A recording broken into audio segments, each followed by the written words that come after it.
I was just standing there, watching her aim a rifle at my prized bull. She claimed it was about property damage, but she overlooked one tiny detail.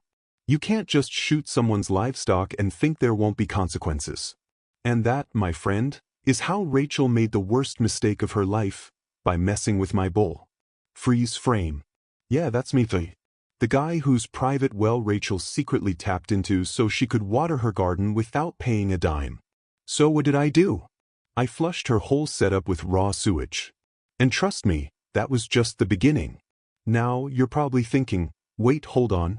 How the heck did I pull that off legally? And how did she not notice? Well, let me rewind a few months. See, I've got this farm, not some massive spread, but enough land to have some privacy, raise a few animals, and live the way I like. I'm not really a city guy. I'd rather get my hands greasy fixing up my old tractor, or just kick back while my prize bull, Maximus, grazes in peace. Life out here was quiet, simple, and best of all, completely free of HOA nonsense. At least, that used to be the case. Then Rachel, our neighborhood's very own HOA queen, blew into my life like a storm front. Apparently, she thought Maximus's majestic presence, along with my unkempt yard, her words, not mine, were dragging down property values. I mean, seriously, who knew a 1,500-pound bull could be such a threat to real estate? But this wasn't your average HOA stickler. Rachel was obsessed with control. She honestly believed that if she could shape the neighborhood to match some Pinterest-perfect vision in her head, everything would be just peachy. Too bad no one told her that a bull doesn't care about curb appeal. Our first clash? Over something as ridiculous as my mailbox. Yeah, apparently the color was wrong, the angle was off, and the size didn't fit HOA standards. I swear, I could practically hear the chainsaw revving in her brain as she imagined cutting me down, one HOA violation at a time. First the mailbox, then the fence, then it was my backyard vegetable garden. Because apparently, growing your own food without her approval on the type of soil you're using? A crime. But here's the thing about me, I don't fold easy. At first, I ignored her little nastygrams. But once she started taping fines to my door like they were coupons, I knew it was time to get a little inventive. I don't fight with angry emails. I fight with strategy, smart, legal moves that make a point. And that's when I decided to teach Rachel a little something about property rights. She thought messing with my farm was just a power play. Turns out it was a real bad idea. Now here's where it gets interesting. See, Rachel's obsession with micromanaging the neighborhood made her a little too bold. Her house sat right near the edge of the neighborhood, close to my land. And after a while, I started noticing something off. Her garden? It started looking a whole lot greener than it should have been. I had my suspicions, and when I checked it out, bingo, she'd tapped into my private well. Without asking, without permission, and clearly without a shred of guilt. She must have thought I'd never notice. Big mistake. Because me? I don't take kindly to theft. Sure, I could have gone to the HOA board, or even reported her for water theft. But nah, I had something way more creative in mind. I knew the setup she'd rigged to pull water from my well for her little suburban paradise. And I also knew exactly how to flip the switch and flush that system out. And no, I don't mean just shutting off the water. So yeah, one day I figured, why not give her little watering system a bit of an upgrade? You wouldn't believe the kind of fun I had with that one. I flushed it. With sewage. Yep, you heard that right. Straight up, no filter, nasty sewage. Now, I didn't overdo it. I made sure to time everything just right, enough to mess things up, but not so much that it caused any real damage. Just enough to turn her pristine little flower patch into a straight-up toxic swamp. The best part? She never put two and two together. For all she knew, it could have been some random neighbor with a grudge. She never even suspected it was me, the guy she kept trying to hit with bogus HOA complaints.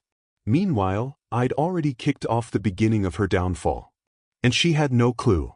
Now, here's where she really took things to a whole new level of stupid. She went after Maximus. Let me tell you about Maximus. He wasn't just some regular old bull. This guy was a show bull, massive, powerful, and loyal as hell. I trained him for months, made sure he was well behaved, and yeah, I'll say it, I was proud of him. Real proud. But to Rachel? He was just another ugly animal ruining the look of her cookie-cutter dream neighborhood. One afternoon, a neighbor gave me a ring, said Rachel was out in her yard yelling about Maximus eating her flowers. Now, I've seen Maximus wander near her fence a few times, sure, but he's not the type to go rampaging through someone's tulips. Still, in her mind, that was it, the final straw.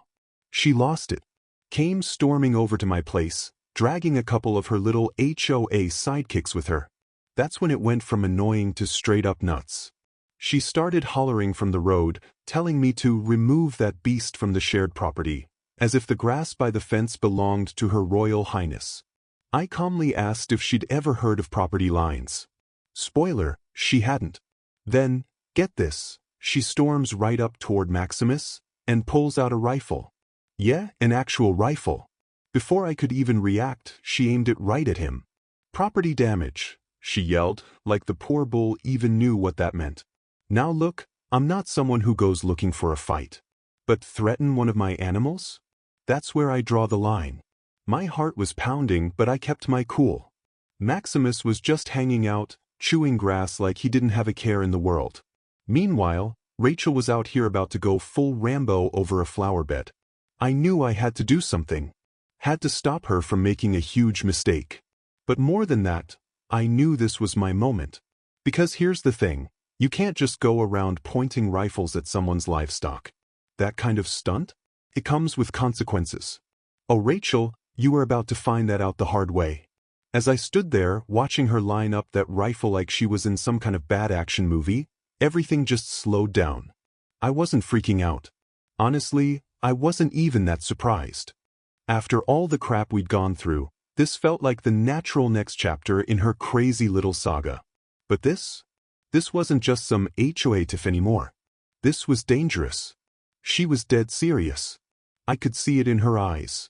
And for a second, it almost felt comical, this full-grown woman, locked in on my bull, over nothing more than a patch of grass. Look, I'm not saying I'm perfect, or that I know everything about conflict, but I do know one thing for sure. You never, ever point a gun at an animal unless you've got a damn good reason. And Maximus? He wasn't some wild beast running loose through the neighborhood. He wasn't charging at anyone, wasn't acting out, nothing. He was just standing there, calm as ever, chewing grass like he did every other afternoon, totally unaware of the drama brewing around him. But to Rachel, that bull represented everything she couldn't stand about my farm, everything she thought didn't fit into her little picture-perfect HOA world. Get your damn bull off my property! Rachel screamed, her finger twitching near the trigger. She was shaking, obviously worked up. But I wasn't about to give her the satisfaction of seeing me flinch. Instead, I stood there, hands raised slightly, trying to calm things down before it spiraled out of control. Rachel, I said, steady as I could manage, you really want to go through with this? I nodded toward Maximus, who, by the way, was still just standing there looking like the poster child for innocent farm animals. He's not your enemy. He's just hanging out. That's all. Property damage. She snapped again, voice shrill and cracking. He's tearing up my lawn. You think I'm just gonna stand here and watch? I took a deep breath, trying to stay level-headed, even though the tension was so thick you could have cut it with a knife.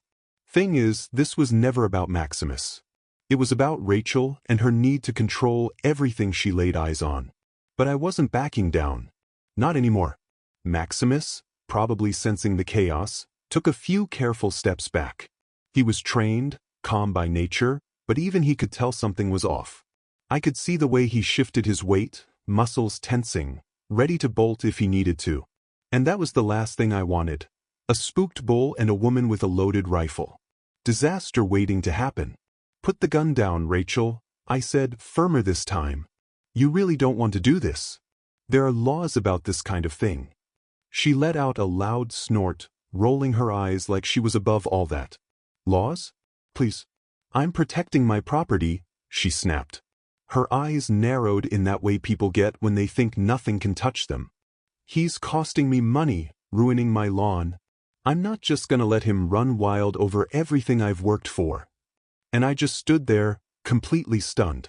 This woman was seriously threatening to shoot my bull in broad daylight. Over a lawn.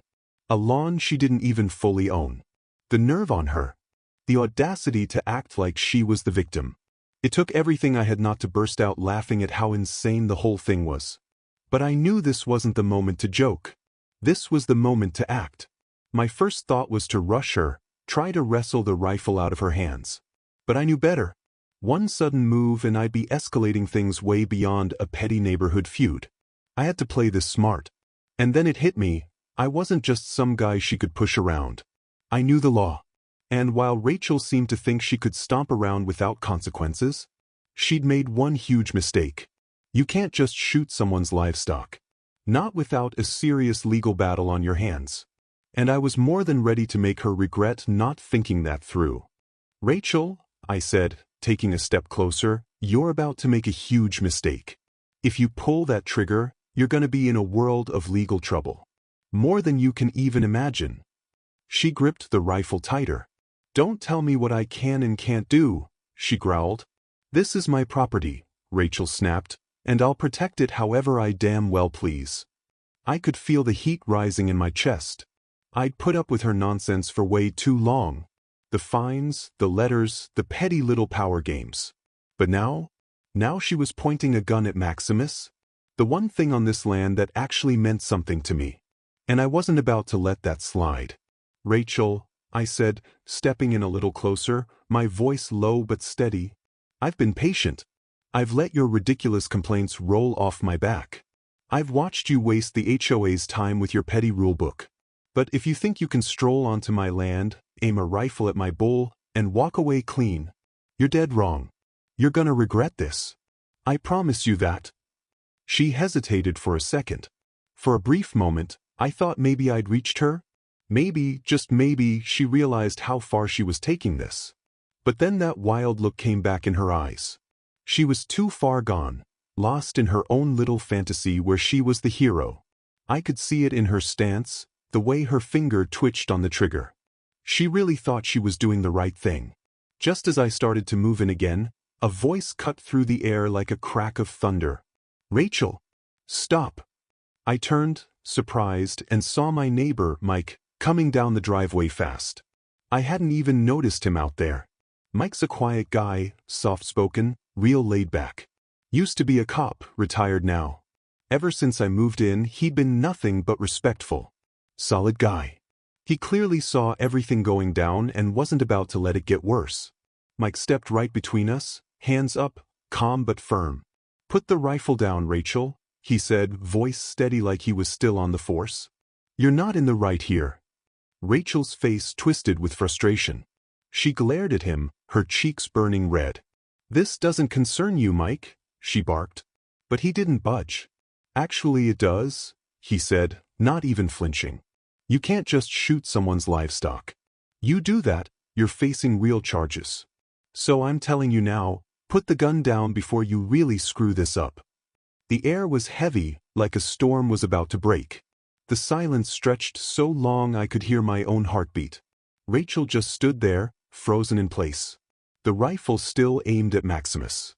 Her rage was practically steaming off her, but after a few tense seconds, she finally lowered the gun. Her expression twisted, defeat, fury, maybe both. Then she turned and started walking off, not saying another word. But I knew it wasn't over. Not by a long shot. Rachel had crossed a serious line. And someone like her? She wasn't the type to back down quietly. She'd be back, no question. But this time, I'd be ready.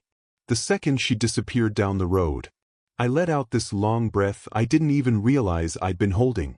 Felt like I'd just stepped out of a war zone. Maximus, bless him, was still chillin', like nothing had happened. Just calmly chewing his grass, like it was just another day on the pasture. But I knew the truth, this was just the beginning. See, I wasn't the only one who knew how to play this game. And the next move? That was mine. The game was on, and I just made my opening play. Didn't take long for word to spread. Small community like this, news moves fast. And within hours, everyone in the neighborhood had heard the story. Rachel pulled a rifle on me. And worse, she pointed it at my bull. Mike, being who he is, helped make sure everyone knew what happened. Especially the sheriff. He wasn't about to let Rachel walk away without consequences, and neither was I. Still, I knew deep down, this wasn't the end. Rachel wasn't the type to let something go. And me? I'm not the kind of guy who backs down. So, I did what I always do when someone pushes too far. I got to work. I wasn't about to let Rachel keep running her little HOA circus without pushback. Truth is, I'd been building my case for months. Every ridiculous complaint she filed, I documented it. Every nasty phone call, every passive-aggressive letter taped to my door. I kept records. All of it. But what really gave me the edge? I knew the law. Inside and out. And at this point, it wasn't just about defending Maximus anymore. It wasn't even about the property. This was about sending a message. Rachel had crossed the line. Big time. And now, it was time she finally felt the consequences of her actions. I started simple. My plan? Expose her for what she really was, a total hypocrite. I wasn't about to sit back and let her go on with her little power trips unchecked. People needed to see the truth. So I got to work collecting evidence. Photos, recordings, anything that could shine a light on how completely out of control she'd gotten. I knew most folks in the neighborhood were too nervous to speak up. She'd been ruling with fear for too long. But once the truth came out, they wouldn't have much choice but to turn on her. One of the first things I did was reach out to some neighbors, folks who'd also been steamrolled by her constant HOA complaints. And man, there were plenty. People who got fined for things like parking an RV in their own driveway, or putting out a bird bath that didn't match the aesthetic guidelines. Yeah, that kind of stuff. I knew they'd all been quietly fed up for a long time, but none of them had the nerve to say anything. Now I was giving them a reason to. At that point, it wasn't just about me anymore. It was about everyone she'd made miserable with her petty little rules. I wanted to show all of them, that they didn't have to live in fear of Rachel anymore. So, I called up Mike, the neighbor who stepped in when Rachel pulled the rifle on Maximus. I needed someone who knew the law and wasn't afraid to stand up to her. Mike was a retired cop, over 20 years on the force. He wasn't exactly in the business of taking down HOA tyrants, but he understood how this kind of stuff worked. And more importantly, he knew Rachel. He'd dealt with her before, and let's just say, he wasn't a fan. One afternoon, we sat down in my living room and went over everything I'd gathered. Mike flipped through the HOA bylaws while we both chuckled at how ridiculous they were.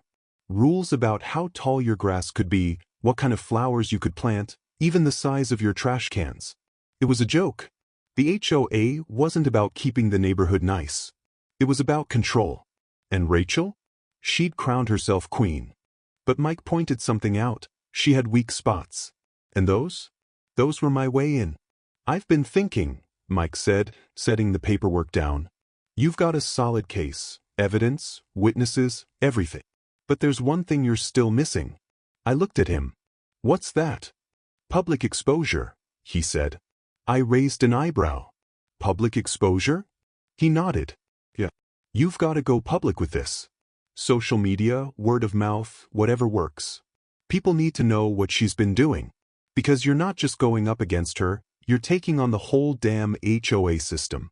And trust me, there are plenty of folks around here who'd love to see her taken down. I'll admit, it sounded good. Real good. I'd always been more of a handle it myself kind of guy, but Mike had a point. Using Rachel's own tactics against her? That had a certain poetic justice to it. We weren't just dealing with a neighborhood control freak. We were about to make her a cautionary tale. That night, I sat down and typed up a post for the neighborhood's Facebook group. I didn't use names, didn't need to. I just laid it all out. The nonstop fines. The insane complaints. How the HOA had been twisted into Rachel's personal tool for tormenting people. And yeah, I mentioned the rifle incident too, because people needed to know just how far things had gone. I kept the tone respectful, straightforward. But it was clear this wasn't just a rant. It was a message. I hit post. And then I waited. Didn't take long. Within minutes, the comments started pouring in. People were stunned. Some were flat out horrified. Some folks were shocked about what happened with Maximus. Others? They were just glad someone had finally stood up to Rachel. But what really caught me off guard was how many neighbors had their own stories to tell. Turns out, just about everyone in the neighborhood had been steamrolled by the HOA at some point. They'd been fined, threatened, micromanaged, and most had just kept their heads down. But now, they weren't afraid to speak up. By the end of the night, my post had basically exploded in the neighborhood Facebook group. People were sharing it, tagging friends, dropping comments left and right. Within hours, I had messages rolling in from folks who wanted to back me up. They were ready to testify, to speak out, to finally stop Rachel from pushing people around. Her grip on the neighborhood? It was slipping fast. Next morning, my phone rang. It was Rachel. And yeah, she was furious. She'd seen the post, and she did not take it well. She tried to guilt-trip me, whining about how I was ruining her reputation. How I was making her look like a monster. But I wasn't buying it. I didn't feel bad for her, not even a little. I told her straight up. You brought this on yourself, Rachel. You don't get to hide behind the HOA forever. That's when she tried to threaten me, said she'd call the cops. But I wasn't even close to rattled. I'd already done my homework. I knew exactly which lines she'd crossed, and if she wanted to go to court, I was more than ready. But this fight wasn't just about the law anymore. It was about the community, about the people she'd bullied for years. And now, thanks to a single post and the power of social media, the truth was out. People were seeing her for who she really was. That afternoon, I met up with Mike again. We sat down, went over everything, what Rachel's next move might be, how we'd deal with the backlash, and the steps we needed to take to make sure she couldn't worm her way out of this. I wasn't letting it slide this time. Not even close. This wasn't just about Maximus anymore. This was about every single person Rachel had ever tried to control or silence. And if she thought she was gonna win this fight like she always did, she had no idea what was coming. She thought she could just intimidate me into backing down, keep using the HOA as her personal weapon, and never face the consequences. But that game was over. The war had officially started. And by the time I was done, Rachel was gonna wish she'd never even looked at my bull, let alone pointed a rifle at him. Things took off fast after that. What started as a little act of defiance had turned into an avalanche. The post kept getting shared. Comments kept pouring in. By the end of the first day, it had gone completely viral in the neighborhood. People started telling their own stories, most of them about Rachel. About how she'd fine them for stupid things, harass their families, even threatened legal action over garden gnomes and mailbox paint. It got so big, the local news picked it up. That part? I hadn't planned for. But man, did it feel good to finally see Rachel getting hit with some of her own medicine. Her reign of terror? It was cracking. And I was enjoying every second of it. But, of course, Rachel didn't take any of this lying down. The very next day, she showed up at my doorstep, practically shaking with rage. Her face was bright red, hands clenched tight. And she wasn't alone. She brought the entire HOA board with her, lined up behind her like some kind of self-righteous parade. They said they were there to discuss the situation. But we all knew what that really meant. They came to scare me into backing off. They wanted me to delete the post, retract everything, and go back to keeping my mouth shut. They thought they could muscle me into silence, just like they'd done to everyone else. But not this time. Not with me. I could see it in her eyes. Rachel was desperate. She'd underestimated me, plain and simple, and now she was watching it all fall apart right in front of her. Thing is, I hadn't just built a legal case. I'd built a social one too. The neighborhood was turning on her, and she could feel it. People who'd been scared of her for years were finally speaking up, and they weren't about to let her get away with her usual tricks. I stood there, arms crossed, watching her unravel. She was yelling, flailing around, but I didn't move. Didn't flinch. Didn't even blink. You have no idea what you've done. Rachel shouted. You've ruined everything. I'm gonna make sure you regret this, you and that damn bull. You think you're untouchable? I let her go off for a bit. Honestly, it was all just noise at that point. I wasn't interested in her threats, and I sure wasn't interested in her pity party. Finally, I raised a hand and cut her off. "Rachel," I said calmly, "you've been bullying this neighborhood for years. But that ends now. I'm just the first person to call you out. There are more coming." She went quiet for a second, like the weight of it was finally starting to sink in. "What do you mean by that?" she asked, her voice lower now, but still sharp, like a snake waiting to strike. I stepped in just a bit closer. I said, steady and clear. "You've spent your life trying to control everyone around you. You've used the HOA to punish people, fine them for ridiculous things, and make their lives hell. But those days are over. The people you've pushed around? They're waking up. And you can't hide behind that little board of yours anymore." Rachel's face twisted in anger, but this time, I saw something else flicker behind her eyes. Fear. She was realizing she'd gone too far. And now the walls were closing in on her. And the more she ranted, the more the people around her started to back away. I noticed the other HOA board members exchanging looks. Uncomfortable, unsure. Like they were just now realizing they'd been standing behind the wrong person all along. Rachel wasn't their hero anymore. She was just a liability. Then she made one last, desperate move. "I'm calling the police," she snapped. "You've broken the law by posting all of this. I'll have you arrested for defamation." I could almost hear the gears turning in her head, trying to find some loophole, some technicality to escape this. But I wasn't sweating it. I smiled.